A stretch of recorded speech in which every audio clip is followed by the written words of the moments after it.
जय गुरु संतपति। आदरणीय संत समाज, हम लोग स्वामी जी द्वारा रचित ग्रंथ 12 वाणी के पंचम वाणी का 5वें सज का श्रवण करते हैं।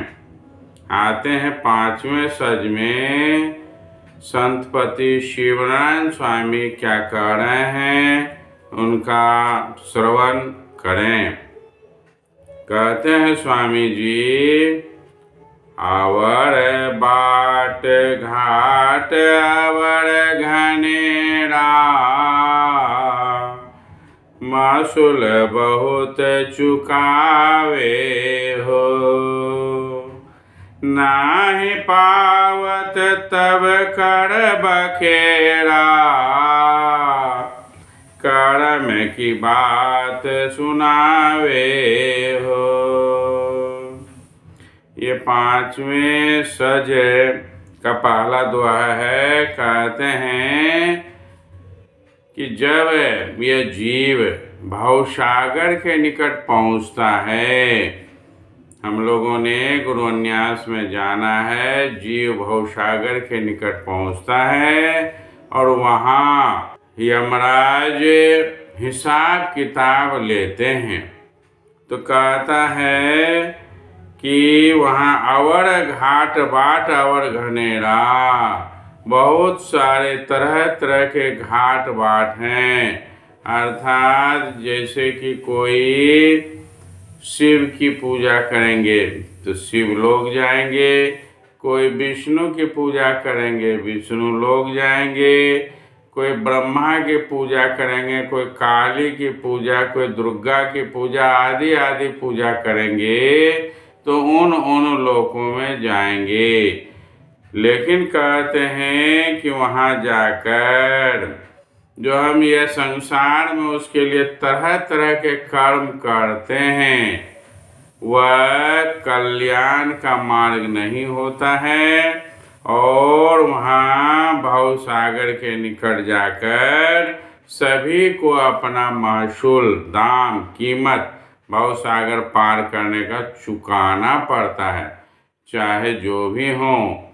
और वहाँ पर नहीं पावत तब कर बखेरा, जब वहाँ पर भवसागर पार नहीं मिलता है, उनके लिए जो क्राइटेरिया है, उनके लिए जो ज़रूरत है, गुरुदेव द्वारा दी गई साधना पद्धति सूरत सभयोग को जो कर के वहाँ नहीं जाता है, उसके लिए भवसागर पार होने की कोई व्यवस्था नहीं है।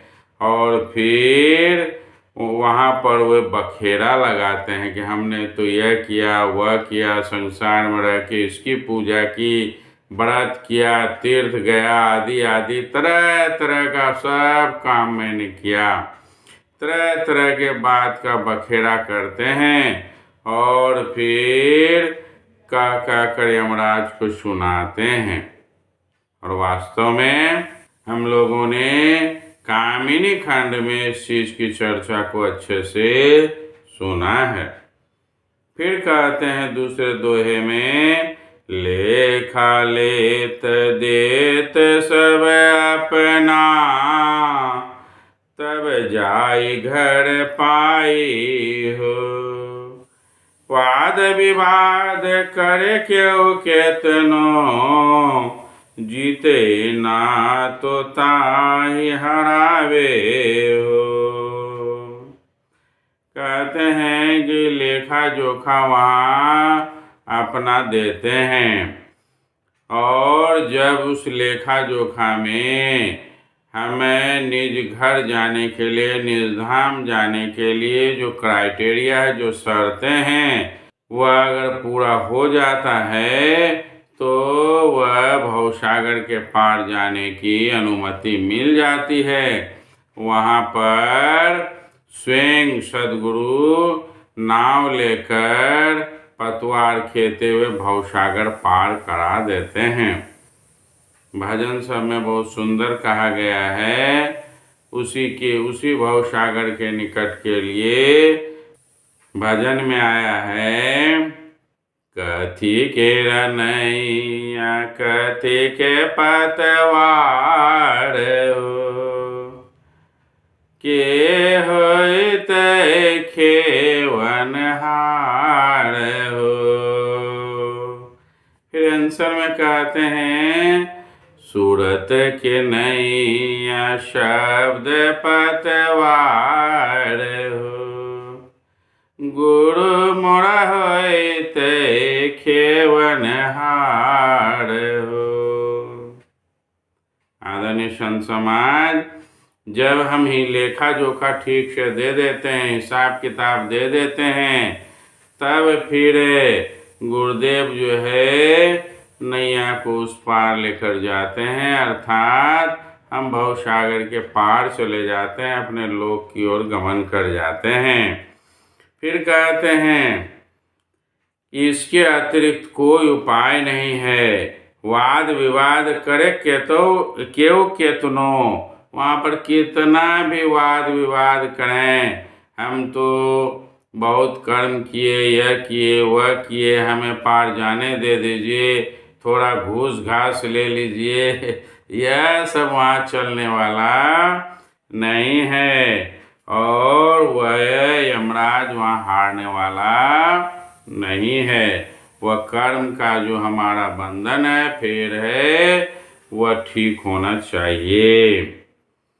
तीसरे दोहे में है जीते हारे हारे तो हारे, सरवरी कवन बढ़ावे हो, ते कहा चलहु घर अपना,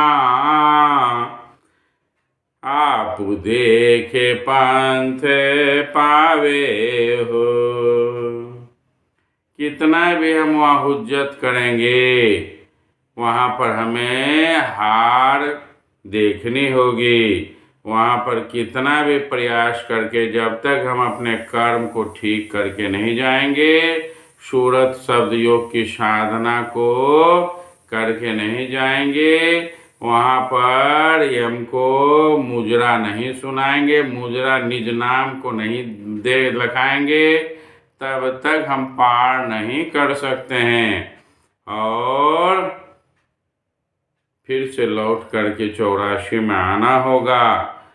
और यह तभी संभव है जब हम आत्मदर्शन कर लेंगे, अपनी आत्मा को जान लेंगे, अपने को पहचान लेंगे, समझ लेंगे।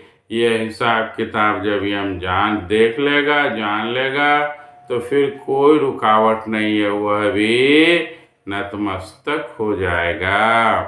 चौथे दोहे में है छूटत बाट घाट घर केरा, अपना पंथ न लावे हो, जात चला घर आपु अपना, शिव नारायण कहावे हो।